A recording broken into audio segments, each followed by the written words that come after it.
Hello అండి.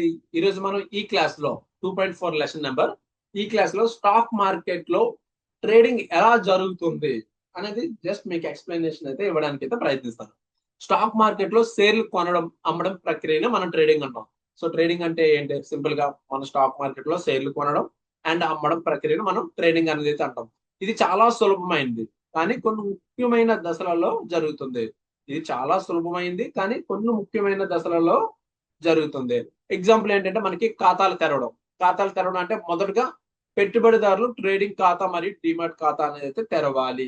Trading ఖాతా ద్వారా షేర్లు కొనుగోలు అమ్మకం ఆర్డర్లు అయితే ఇస్తారు. ట్రేడింగ్ ఖాతా ద్వారా ఏమవుతుంది? షేర్లు కొనుగోలు అమ్మకం ఆర్డర్లు అనేది అయితే ఇస్తారు. డిమాట్ ఖాతాలో షేర్లు అనేవి అయితే భద్రపరుస్తారు. సో ఇంతవరకు క్లియర్. డిమాట్ ఖాతాలో షేర్లు అనేవి అయితే భద్రపరుస్తారు. బ్రోకర్ ద్వారా ఆర్డర్ ఇవ్వడం. పెట్టుబడిదారు తమ బ్రోకర్ ఆన్లైన్ లేదా ఆఫ్లైన్ ద్వారా, అంటే పెట్టుబడిదారు తమ బ్రోకర్ ద్వారా ఏంటంటే, సో అది మేబీ ఆన్లైన్ కావచ్చు, ఆఫ్లైన్ కావచ్చు, కొనుగోలు లేదా అమ్మకం ఆర్డర్లు అనేది అయితే ఇస్తారు. బ్రోకర్ ఈ ఆర్డర్లను స్టాక్ ఎక్స్చేంజ్ కి పంపిస్తాడు. బ్రోకర్ ఏం చేస్తాడంటే ఈ ఆర్డర్ లో స్టాక్ ఎక్స్చేంజ్ కి అయితే పంపిస్తాడు. నెక్స్ట్ థర్డ్ పాయింట్ ఏంటి? ఆర్డర్ మ్యాచ్ అవడం.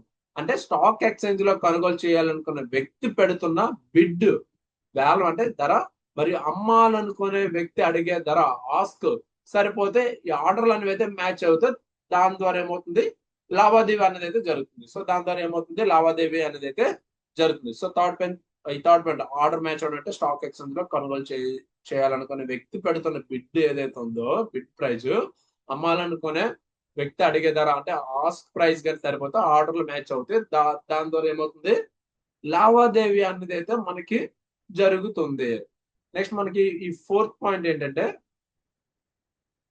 సెటిల్మెంట్ ప్రక్రియ. సో సెటిల్మెంట్ ప్రక్రియ అంటే ఏంటి? లావాదేవీ జరిగిన తర్వాత డబ్బు, షేర్లు బదిలీ అనేది అయితే జరుగుతుంది. అంటే భారతదేశంలో, ఇండియాలో అయితే ఒక ట్రేడింగ్ రోజు నుంచి రెండు పని రోజు, అంటే ట్రేడింగ్ రోజు ప్లస్ 2 రోజుల్లో పూర్తవుతుంది. సో ఇప్పుడు 1 డే అనేది అయితే మార్చడం అనేది అయితే జరిగింది. సో కొన్ని ఏంటంటే 2 డేస్ అనేది అయితే వర్తిస్తుంది కొన్ని వాటికి. ఓకేనా? సెటిల్మెంట్ ప్రక్రియ అంటే లావాదేవీ జరిగిన తర్వాత డబ్బు షేర్లు షేర్ల బదిలీ అనేది అయితే జరుగుతుంది. భారతదేశంలో ఇది ట్రేడింగ్ రోజు టీ నుంచి 2, అంటే 2 పని రోజులు T+2 లో పూర్తవుతుంది. నెక్స్ట్ ఫిఫ్త్ పాయింట్ ఏంటి? షేర్లు డిమాట్ ఖాతాలో చేరడం. షేర్లు డిమాట్ ఖాతాలో అనేది అయితే జరగడం. అంటే లావాదేవీ సందర్భంగా మీరు కొనుగోలు చేసిన షేర్లు డిమాట్ ఖాతాలోకే జమ అవుతాయి. లావాదేవీ సందర్భంగా మీరు కొనుగోలు చేసిన షేర్లు ఏమవుతాయి? డిమాట్ ఖాతాలోకి అనేది జమ అవుతాయి. నెక్స్ట్ 6 పాయింట్ ఏంటి? మార్కెట్ ప్రైస్ ప్రభావం అంటే షేర్ల ధరలు కంపెనీ పనితీరు, ఆర్థిక పరిస్థితులు, మార్కెట్ డిమాండ్ సరఫరా ఆధారంగా ఎప్పుడు మారుతూ ఉంటాయి. ఈ షేర్ల ధరలు అనేవి ఏంటంటే కంపెనీ పనితీరు, ఆర్థిక పరిస్థితులు, మార్కెట్ డిమాండ్ అండ్ సరఫరా ఆధారంగా అయితే ఎప్పుడు మారుతూ ఉంటాయి. అండ్ 7th పాయింట్ వచ్చేటప్పటికి నిరంతర మార్పిడి. పెట్టుబడిదారులు తమ అభిరుచులు అనుగుణంగా స్టాక్ కొనడం. పెట్టుబడిదారులు ఎవరైతే ఉన్నారో తమ అభిరుచులు అనుగుణంగా స్టాక్ కొనడం, అమ్మడం కొనసాగిస్తారు.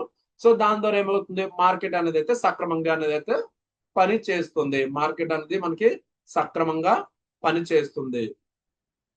అండ్ ఫైనల్ గా మనం దీనికోసం చెప్పుకోవాలనుకుంటే, స్టాక్ మార్కెట్ లో ట్రేడింగ్ అనేది కంప్యూటర్ ఆధారిత సిస్టమ్ ద్వారా బిడ్ ఆస్క్ ధరల మధ్య ఆర్డర్లు మ్యాచ్ చేసుకొని షేర్లు కొనుగోలు విక్రయించుకునే ప్రక్రియ. సో ఫైనల్ గా మనం ఏం మాట్లాడుకోవాలి? స్టాక్ మార్కెట్ లో ట్రేడింగ్ అనేది కంప్యూటర్ ఆధారిత సిస్టమ్ ద్వారా బిడ్ ఆస్క్ ధరల మధ్య ఆర్డర్లు మ్యాచ్ చేసుకునే షేర్లు కొనుగోలు విక్రయించుకునే ప్రక్రియ. ఇది పెట్టుబడిదారులకు పెట్టుబడిలో ద్రవ్యత మరియు పారదర్శకతను చేరువ చేస్తుంది. ఇది మనకి కంప్లీట్ గా ఈ లెసన్ కి అన్నది అయితే వివరణ. అంటే స్టాక్ మార్కెట్ లో ట్రేడింగ్ ఎలా జరుగుతుందో అన్న దానికి కంప్లీట్ వివరణ. Okay, thank you and bye.